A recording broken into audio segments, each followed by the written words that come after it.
Untuk hari ini saya akan membentangkan berkaitan dengan sebuah kajian bertajuk Perancangan Penguasaan Kosakata Bahasa Melayu Pelajar Antarabangsa semasa mengikuti pembelajaran dalam talian. Selepas bahasa ibunda dan bahasa Inggeris, bahasa Melayu telah dijadikan sebagai bahasa ketiga yang perlu dikuasai oleh pelajar antarabangsa di negara kita. Tatkala seluruh negara dilanda wabak COVID-19, semua pembelajaran dijalankan secara dalam talian. Keadaan ini termasuklah khusus bahasa Melayu untuk pelajar antarabangsa. Jika ditelusuri sejarah, khusus bahasa Melayu untuk pelajar antarabangsa di institusi pengajian tinggi telah digubal sebagai khusus wajib yang perlu diambil oleh pelajar-pelajar antarabangsa yang mengikuti pengajian di Malaysia.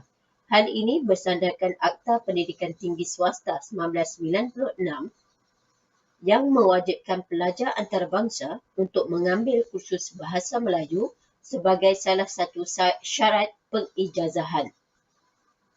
Lantaran itu, kursus bahasa Melayu telah banyak digubal untuk dijadikan sebagai subjek teras di institusi pengajian tinggi awam maupun swasta.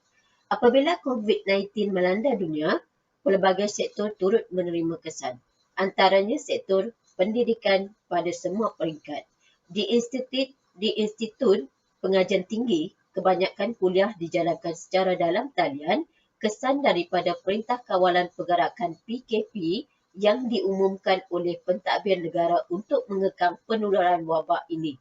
Oleh hal yang demikian, pertemuan melalui aplikasi dalam talian seperti WhatsApp, Telegram, Google Meet, Webex dan lain-lain digunakan secara optimum untuk menjayakan proses pengajaran dan pembelajaran.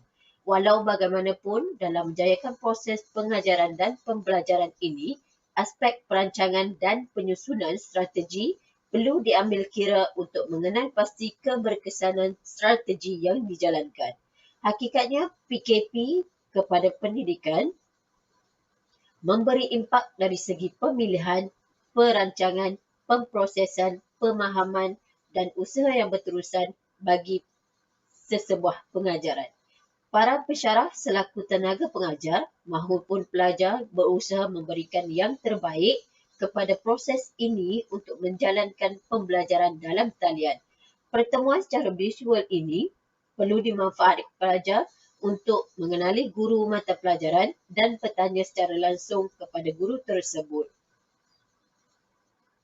Sehubungan itu, satu soal selidik telah dibina dan dijawab oleh pelajar antarabangsa untuk mengumpul dan menganalisis maklumat berkaitan tahap penguasaan kosakata bahasa Melayu pelajar antarabangsa semasa mengikuti pembelajaran dalam talian.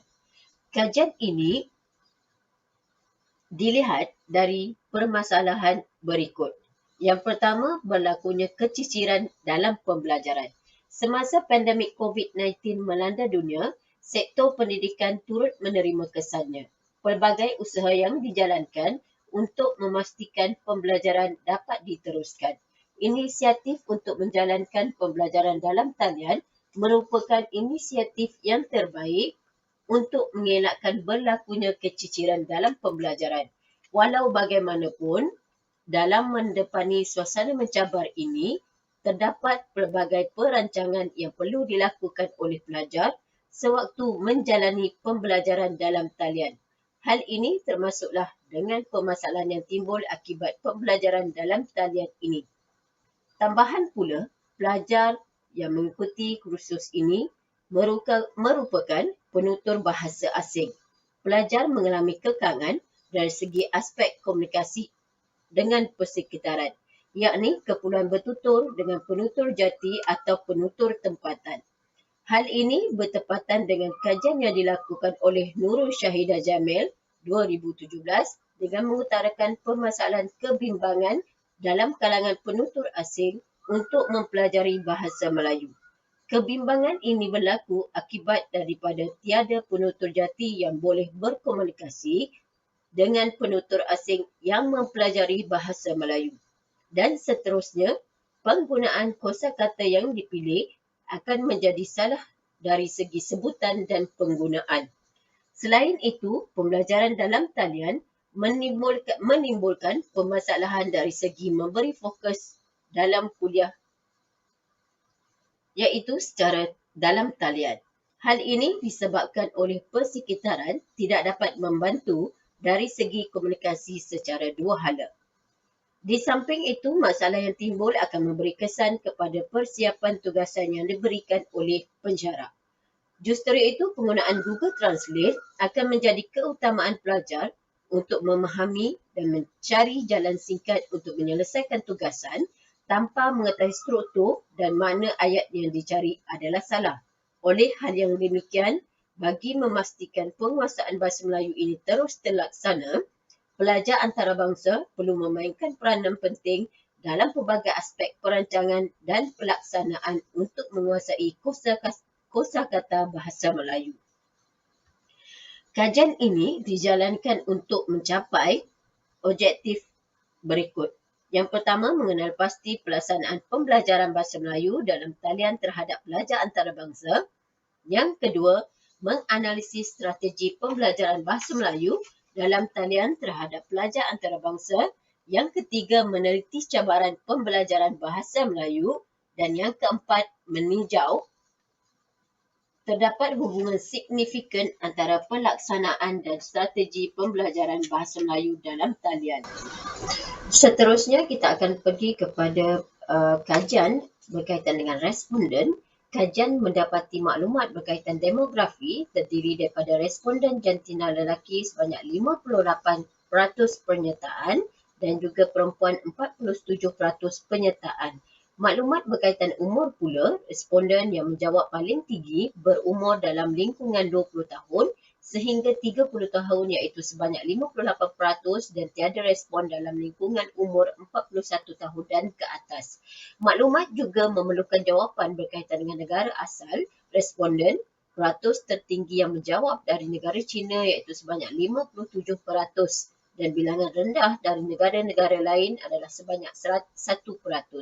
Manakala maklumat tempoh tinggal di Malaysia tertinggi kurang daripada 1 tahun sebanyak 76% dan lebih daripada 1 tahun sebanyak 23%. Seterusnya kita akan pergi kepada perbincangan dapatan kajian. Dapatan kajian menunjukkan pembelajaran dalam talian merupakan inisiatif yang diambil untuk menggantikan pembelajaran secara bersemuka. Penerimaan secara terbuka berkaitan pembelajaran dalam talian mempunyai pro dan kontra yang harus dilalui oleh pensyarah dan pelajar. Oleh itu, perbincangan ini akan memberi fokus kepada aspek pelaksanaan, strategi dan juga cabaran. Pelaksanaan pembelajaran bahasa Melayu untuk pelajar antarabangsa memerlukan gabungan pedagogi yang berkesan untuk memberi kefahaman kepada pelajar.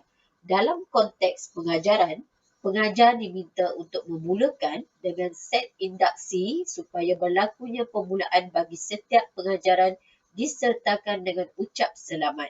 Kaedah pengulangan kosakata ucap selamat dan sapaan ini menjadikan pelajar dapat memahami dan mempraktikkan kosakata yang didengari walaupun mereka berada dalam talian. Hal ini bertepatan dengan kajian yang dilakukan oleh Junaidi Kasdan 2018 menyatakan bahawa perilaku seseorang apabila menyapa orang lain akan mempengaruhi komunikasi dan interaksi seterusnya. Selain itu, sapaan yang baik akan mewujudkan suasana harmoni dan perbualan yang baik. Maka melalui cara ini, komunikasi antara guru dan pelajar dapat dijalankan dalam sesi pengajaran dan pembelajaran walaupun dalam talian. Setelah membetulkan kaedah pengajaran pensyarah, latihan pengukuhan perlu diberikan untuk menambah pengetahuan kendiri pelajar. Penggunaan aplikasi permainan bahasa dalam talian antara latihan yang sangat baik untuk diperhatikan oleh pelajar. Selain belajar, aplikasi ini dapat menarik minat pelajar untuk menguasai bahasa Melayu. Keadaan ini bersesuaian dengan kajian Norma Seturah Jamil pada tahun 2020 yang menyatakan bahawa mempraktikkan dan memperbanyakkan latihan penggunaan bahasa boleh meningkatkan penguasaan dalam komunikasi, sama ada secara lisan atau tulisan. Cara ini dapat memperkukuh lagi penguasaan kosakata bahasa Melayu untuk pelajar antarabangsa. Selain itu, dalam aspek pembelajaran, memerlukan strategi belajar dengan baik oleh para pelajar. Antara strategi yang boleh dilakukan oleh pelajar merangkumi penggunaan kad perkataan. Pelajar juga boleh meneka berdasarkan situasi yang dilihat dan intonasi yang diungkapkan. Melalui kaedah meneka makna perkataan yang dituturkan oleh pelajar boleh mendatangkan keyakinan kepada pelajar untuk lebih menguasai kosakata bahasa Melayu. Selain itu, teknik pengajaran yang pelbagai dengan berbantukan teknologi seperti video, audio, kuis dan permainan dalam talian dan bukan talian dapat meningkatkan minat para pelajar untuk mengikuti sesi pembelajaran dalam kelas. Secara tidak langsung, keadaan ini meningkatkan dan menyebarkan penggunaan bahasa Melayu pada peringkat antarabangsa. Di samping itu juga, para pelajar menyatakan bahawa mereka memberikan sepenuh perhatian sewaktu guru mengajar. Lebih-lebih lagi apabila pembelajaran bahasa disusuli dengan pendekatan budaya.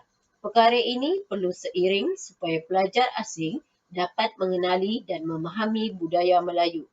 Pembelajaran budaya semestinya memberi peluang untuk pelajar merasai, mengalami dan menghayati bahasa yang dipelajari. Justru dalam aspek pengajaran, tenaga pengajar perlu menggunakan strategi dan bahan pengajaran yang sesuai dan dirancang dengan baik. Ketiadaan bahan rujukan dalam pelbagai bentuk, sama ada dalam bentuk bercetak maupun digital akan menyebabkan minat pelajar akan menurun dalam pembelajaran bahasa Melayu. Walau bagaimanapun dalam mempelajari bahasa asing, terdapat cabaran-cabaran yang perlu ditempuh. Kajian yang dilakukan oleh Dila Tua 2018 menyatakan bahawa mempelajari bahasa asing bukan suatu perkara yang mudah, terutama bagi bahasa yang jarang digunakan di peringkat antarabangsa. Hal ini demikian kerana ketiadaan pengetahuan terhadap bahasa tersebut menyebabkan pelajar asing sukar untuk mempelajarinya. Selain itu, penggunaan kaedah terjemahan juga dapat membantu pelajar. Hal ini bertepatan dengan pandangan Ying 2018 iaitu kaedah terjemahan dapat membantu pelajar mempelajari kosakata baharu. Walau bagaimanapun, berlaku pertikaian dalam proses pembelajaran bahasa yang menggunakan kaedah terjemahan ini. Terdapat pengkaji yang bersetuju dengan kaedah terjemahan dapat membantu pelajar dalam menguasai bahasa asing. Kajian oleh Kuzaitun Zakaria dan Tana Abdullah 2014 menyatakan bahawa antara cabaran pelajar dalam menguasai pembelajaran bahasa Melayu adalah seperti penggunaan bahasa Inggeris secara meluas apabila bertemu pensyarah dan rakan-rakan. Tidak menggunakan bahasa Melayu dalam urusan seharian, faktor sikap dan keperluan untuk menuturkan bahasa Melayu. Kajian juga menunjukkan dapatan terhadap perkataan yang diajarkan tidak difahami oleh pelajar. Pengajaran guru yang menggunakan bahasa Melayu sepenuhnya perlu ditukarkan kepada dua bahasa. Hal ini demikian kerana bahasa Melayu yang dituturkan merupakan bahasa asing yang tidak pernah didengari oleh pelajar antarabangsa. Hasilnya, pelajar tidak memahami perkara yang diajarkan oleh guru. Namun demikian, guru perlu mengambil pendekatan yang terbaik untuk menyampaikan pengajaran kepada pelajar bagi mengatasi cabaran ini. Selain itu, kajian ini juga melihat kepada hubungan signifikan antara pelaksanaan dan strategi pembelajaran bahasa Melayu dalam talian terhadap pelajar antarabangsa. Dapatan menunjukkan bahawa terdapat hubungan yang signifikan antara pelaksanaan dengan strategi pembelajaran. Hal ini bertepatan dengan kajian Siti Abu Bakar yang menunjukkan bahawa strategi pembelajaran bahasa bermaksud cara yang digunakan oleh pelajar ini untuk menguasai bahasa Melayu.